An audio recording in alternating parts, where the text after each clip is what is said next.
নমস্কার বন্ধুরা, টুকির রান্নাঘরে সবাইকে স্বাগত। আজকে আমি শেয়ার করে নেব আপনাদের সাথে super creamy cheesy baked macaroni. ভীষণই ইয়ামি একটি রেসিপি, যেটা বাচ্চা থেকে বড় সকলেরই ভীষণ পছন্দের।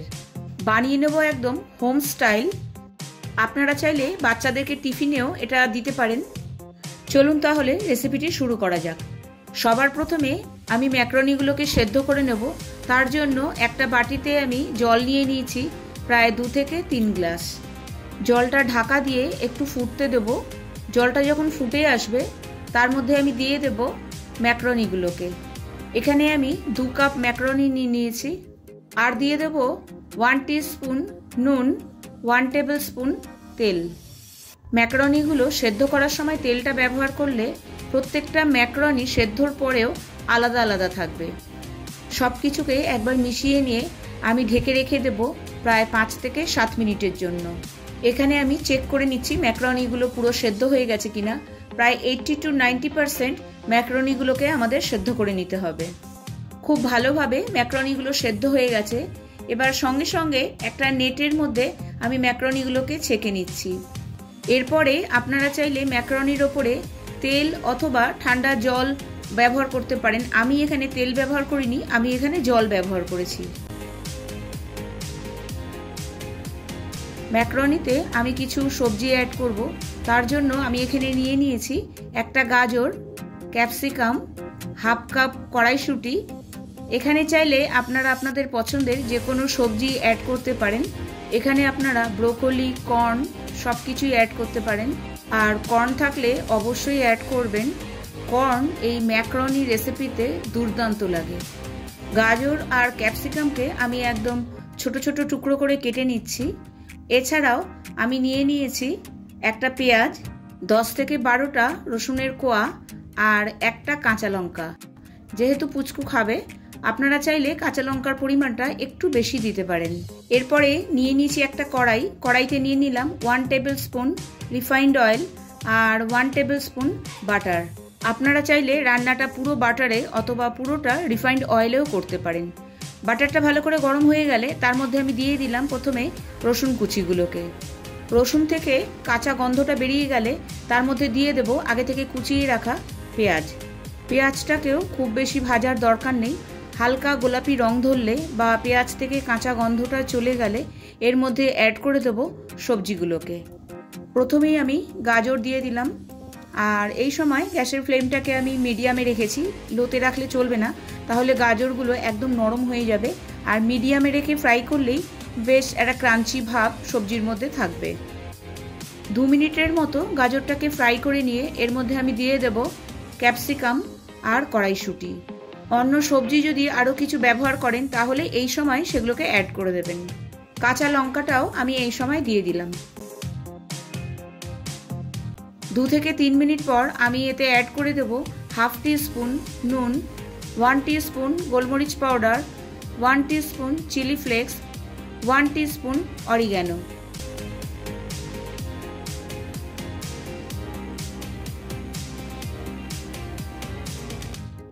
খুব ভালোভাবে সব কিছুকে মিশিয়ে নিয়ে এরপর আমি অ্যাড করে দেব সেদ্ধ করে রাখা ম্যাকারনি। এই সময় গ্যাসের ফ্লেমটাকে একদম লোতে রেখে খুব ভালো করে ম্যাকারনিগুলো সবজির সাথে মিশিয়ে নিতে হবে।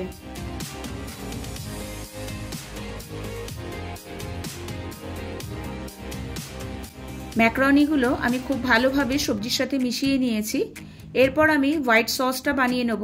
তার জন্য একটা কড়াইতে আমি নিয়ে নেব 3 টেবিল স্পুন বাটার। বাটারটা গরম হয়ে গেলে এখানে আমি নিয়ে নিয়েছি 3 টেবিল স্পুন ময়দা। গ্যাসের ফ্লেমটাকে লোতে রেখে খুব ভালো করে আমি এখানে ময়দা আর বাটারটাকে মিশিয়ে নিচ্ছি। 2 থেকে 3 মিনিট ফ্রাই করার পরেই ময়দার কালারটা আস্তে আস্তে চেঞ্জ হতে থাকবে আর খুব সুন্দর একটা গন্ধ বেরোবে। এখানে আমি একটা কথা বলতে চাই, আজ থেকে প্রায় 7-8 বছর আগে আমি এই রেসিপিগুলো যখন টিফিনে বানিয়ে দিতাম, ক্লাসের বন্ধুরা ভীষণ মজা সহকারে খেত। আর তাদেরই মধ্যে একজন আমাকে বলেছিল যে আন্টি তুমি একবার রেসিপিটা আমাকে দেবে, বিশেষ করে আজকের রেসিপিটা ওর জন্য। নিশ্চয়ই খেয়াল করেছেন ময়দার কালারটা একটু ব্রাউন কালারের মতো হয়েছে। এরপরেই আমি এখানে অ্যাড করে দিলাম প্রায় 3 কাপ দুধ। দুধটা কিন্তু কাঁচা নয়, জাল দেওয়াই আছে। এরপর ভালো করে ক্রমাগত এটাকে নাড়তে হবে। অল্প হালকা যখন গাঢ় হয়ে আসবে তখন এর মধ্যে আমি অ্যাড করে দিচ্ছি 1 teaspoon chilli flakes, 1 teaspoon oregano, 1 teaspoon গোলমরিচ পাউডার আর 1/4 টিস্পুন নুন। কেন নুনটা কিন্তু এর আগেও আমি দুবার ব্যবহার করেছি। এবার সব কিছুকে খুব ভালোভাবে মিশিয়ে নিতে হবে।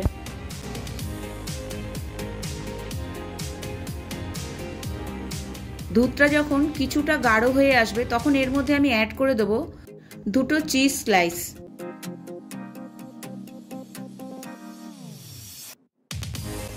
আবারও খুব ভালো করে সব কিছুকে মিশিয়ে নিতে হবে।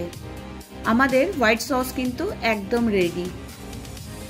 এই অবস্থায় আপনারা যদি পুরো ম্যাকারনিটাকে, যেটা সবজি দিয়ে রেডি করা রয়েছে, সেটাকে যদি মিশিয়ে নেন, এইভাবেও আপনারা সার্ভ করতে পারেন। আমি কিন্তু এটাকে বেক করব। চলুন চলে যাই নেক্সট স্টেপে। বেক করার জন্য আমি এখানে নিয়ে নিয়েছি একটা কাচের পাত্র। প্রথমেই আমি একটা হোয়াইট সসের লেয়ার সবার প্রথমে দিয়ে দিচ্ছি। এরপরে আমি দিয়ে দেব ম্যাকারনির একটা লেয়ার। ম্যাকারনির পরিমাণটা কিন্তু আপনারা আপনাদের ইচ্ছা অনুযায়ী দিতে পারেন, কম বেশি করতে পারেন। ম্যাকারনির ওপরে দিয়ে দেবো আরও একটা হোয়াইট সসের লেয়ার।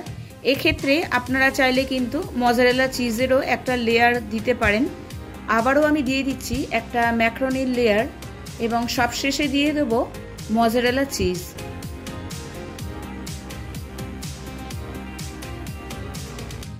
সবার ওপরে স্প্রিঙ্কেল করে দিচ্ছি অরিগ্যানো, গোলমরিচ পাউডার, চিলি ফ্লেক্স আর মিক্স হার্বস। সবার ওপরে একটু গার্নিশ করে দিচ্ছি ক্যাপসিকাম আর গাজর দিয়ে।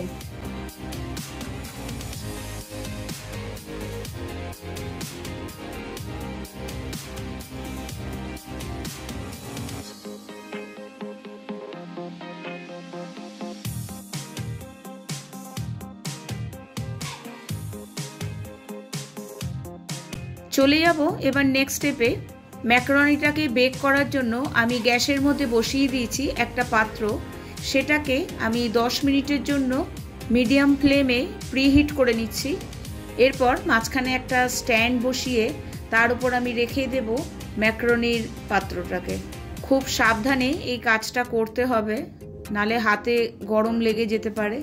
এরপর গ্যাসের ফ্লেমটাকে লো টু মিডিয়ামে রেখে আমি ঢেকে রেখে দিয়েছি 30 মিনিটের জন্য। ম্যাকারনিটা যে একদম পুরো রেডি সেটা বুঝবেন এর কালার দেখে। ধীরে ধীরে এর কালারটা দেখবেন একটু লাল মতো হয়ে আসছে। ম্যাকারনি কিন্তু সার্ভ করার জন্য একদম রেডি। ভিডিওটা যদি ভালো লেগে থাকে অবশ্যই আমাকে কমেন্ট বক্সে একটা কমেন্ট করে জানাবেন, আর রেসিপিটা অবশ্যই বাড়িতে ট্রাই করবেন। দুর্দান্ত একটি রেসিপি। প্রত্যেকটা লেয়ারে যদি আপনারা মজারেলা চিজ ব্যবহার করেন তাহলে ম্যাকারনিটা তোলার সময় যে একটা স্ট্রিং তৈরি হয় মজারেলা চিজের জন্য, সেই ব্যাপারটা আপনারা পাবেন। আমার পুরনো বন্ধুদের জানাই অসংখ্য ধন্যবাদ আমাকে সাপোর্ট করার জন্য, আমার পাশে থাকার জন্য। আর আমার চ্যানেলের নতুন বন্ধু হয়ে থাকলে চ্যানেলটিকে সাবস্ক্রাইব করে আমার পাশে থাকার অনুরোধ রইল। নিচে দেওয়া বেল আইকনটি অবশ্যই প্রেস করে দেবেন, তাহলে আমি যখনই নতুন কোনো ভিডিও আপলোড করব তখনই সবার আগে পৌঁছে যাবে আপনার কাছে। আজকে তবে এই পর্যন্তই। আবার দেখা হবে আরেকটি নতুন রেসিপির সাথে। ভালো থাকবেন, সুস্থ থাকবেন, টাটা।